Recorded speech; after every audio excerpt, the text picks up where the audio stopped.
अवल अला अलीम आला आलम जो धणी कादिर पंहिंजी कुदरत सी क़ाइम आहे क़दीम वाली वाहिद वहदहू राज़िक रब रहीम सो सारायां सचो धणी चई अमद हकीम करे पाण करीम जोड़ू जोड़ जहान जो।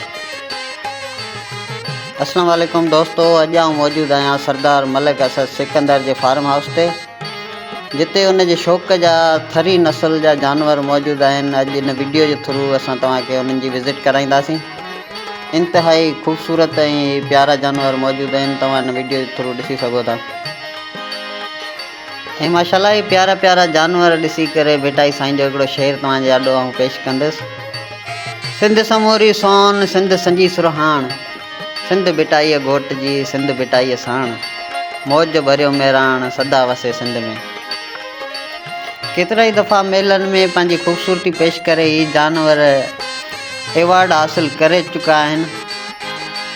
ऐं न सिर्फ़ु ख़ूबसूरती पर खीर जे हिसाब सां जेका कॉम्पिटिशन थींदी आहे मेलनि में, उन्हनि में बि इन्हनि खे अवॉर्ड मिलियल आहिनि। सरदार साईं जे हिन फार्म हाउस ते थरी नस्ल खां अलावा रेड सिंधी जंहिंखे चवंदा आहिनि ऐं पेवर रेड सिंधी जेका आहे उहे ढगियूं बि मौजूदु आहिनि। उहे बि तव्हांखे नेक्स्ट वीडियो में ॾसींदासीं इंशाल्लाह। ऐं उन खां अलावा कुंडी नस्ल जूं जेके मेंहियूं आहिनि उहे बि मौजूदु आहिनि। उन्हनि खां अलावा ॿकरियुनि जे शौक़ में जे अगरि ॾिठो वञे त ॿकरियुनि में कामोरी ऐं पटेरी नस्ल जूं ॿकरियूं मौजूदु आहिनि। उहे बि तव्हांखे इंशाल्लाह हिन यूट्यूब चैनल जे थ्रू तव्हांखे इंशाल्लाह वक़्तन फ़वक़्तन उहे वीडियो मिलंदियूं रहंदियूं। ऐं इंतिहाई ख़ूबसूरत ऐं पेवर क्वालिटीअ में हिते जानवर मौजूदु आहिनि। माशाल्लाह अल्लाह साईं नज़रे बद खां बचाए, ज़बरदस्त ऐं ख़ूबसूरत जानवर तव्हां पाण ॾिसी सघो था। मेलनि खां अलावा बि हिते खीर वारनि ढगियुनि जो कांटो कयो वेंदो आहे। ऐं हिते उहे ढगियूं बि मौजूदु आहिनि जिन टाइम ते 11 किलो 400 ग्राम खीर ॾिनो आहे। ऐं घटि में घटि वारी ढगी खीर ॾींदड़ तक़रीबन 7 किलो 400 ग्राम या 7 किलो 500 ग्राम ताईं खीर हिकु टाइम ते ॾींदी आहे।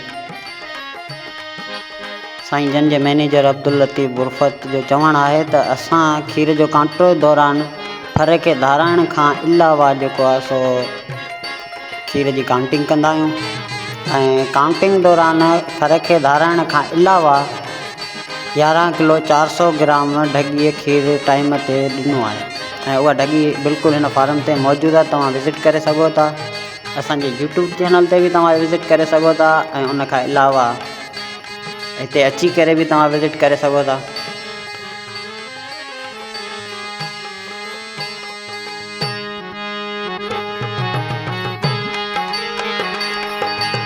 तव्हांखे अर्ज़ु कंदा हलूं त असांजे यूट्यूब चैनल अब्दुल रशीद ख़ासकली खे सब्सक्राइब कंदा त जीअं तव्हां ताईं नेक्स्ट वीडियो असांजूं पहुची सघनि।